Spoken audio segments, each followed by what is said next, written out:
Olá, sexto ano! No nosso último vídeo eu perguntei para vocês o que é cultura popular e eu recebi algumas pesquisas que eu vou compartilhar agora. A Brenda Vesaro, do sexto A, escreveu para mim que arte popular é a atribuição que se dá a produções artísticas, pintura, literatura, escultura, entre outras, e que nem todas as artes são populares, porque arte popular é quando pessoas fazem arte por hobby, por diversão, para vender ou alguma outra coisa parecida. A Júlia Campos, do sexto A, também mandou uma pesquisa e ela escreveu que cultura popular pode ser definida como qualquer manifestação cultural, dança, música, festas, literatura, folclore, arte, em que o povo produz e participa de forma ativa. E ela continua aqui, que ao contrário da cultura de elite, a cultura popular surge das tradições e costumes e é transmitida de geração para geração, principalmente de forma oral. E dá alguns exemplos, como carnaval, danças e festas folclóricas, literatura de cordel, samba, frevo, artesanato, cantigas de rodas, contos e fábulas, lendas urbanas, superstições. Tudo isso faz parte da cultura popular. A Ana Clara Mônaco, do sexto C, me mandou também um texto que diz o seguinte: cultura popular é uma expressão que caracteriza um conjunto de elementos culturais específica da sociedade, de uma nação ou região.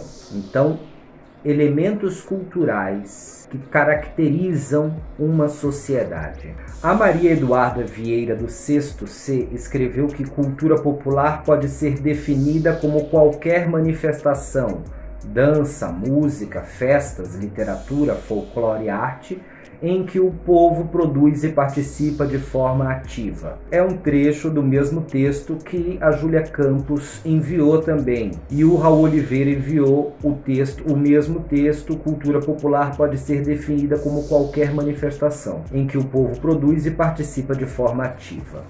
A Sofia Isis pesquisou e trouxe um trecho lá do Trilhas de Aprendizagem 2, que diz que cultura popular é toda vivência oral, corporal, de hábitos e costumes de um povo ou comunidade. E aí a Sofia cita alguns exemplos como histórias, brincadeiras, músicas, comidas típicas, religiosidade, jeito de se vestir, histórias. Tudo isso compõe os elementos que fazem a identidade de um lugar, das pessoas que ali vivem. De tudo que vocês me enviaram, vamos fazer uma síntese. Segundo todas essas fontes que vocês pesquisaram, a cultura popular é um conjunto de elementos e manifestações culturais que constroem a identidade de um lugar. Portanto, nós vivemos a cultura popular no nosso dia a dia.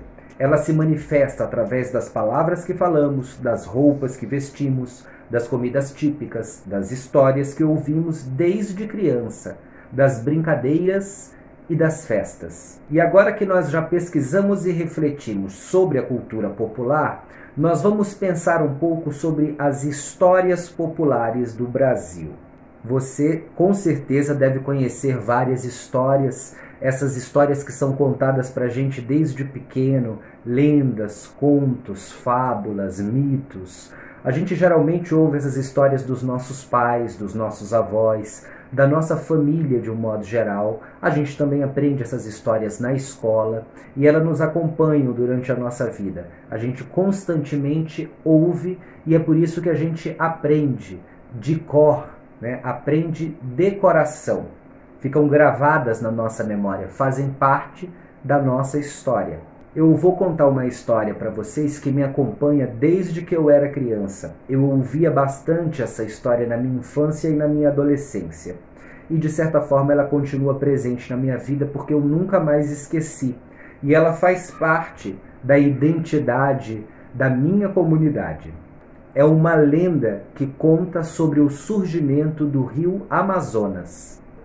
A história que eu vou contar para vocês hoje, quem me contou foi minha avó. Ela disse que os acontecimentos se sucederam há muito tempo, lá no começo do mundo. Ela me disse que certo dia o sol, que se vestia com um lindo cocar de raios dourados, se apaixonou perdidamente pela lua, que usava um manto cheio de luzinhas brilhantes. Os enamorados já não conseguiam mais viver um sem o outro. Mas esse amor era um amor proibido. Era um amor perigoso porque colocava a vida de toda a terra em risco. E foi aí que surgiu o deus Tupã.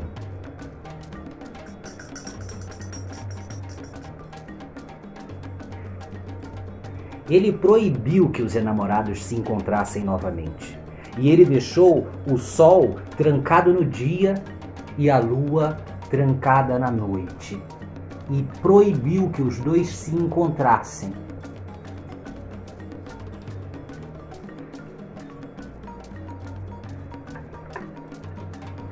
A lua não gostou nada disso. Ela ficou muito triste e não conseguia fazer mais nada. Ela só chorava, chorava, chorava e ficou chorando durante milênios. As lágrimas da lua escorriam pelas montanhas e iam tomando os vales e as planícies. Era tanta água, mas tanta água, que aos poucos um grande rio foi surgindo.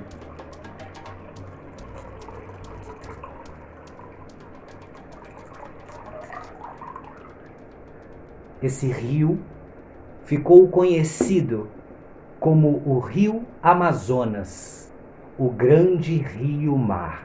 E agora é a vez de vocês. Vocês vão me contar uma história também, mas tem que ser uma história que você já conhece, que você aprendeu e ouve desde pequeno, tá bom?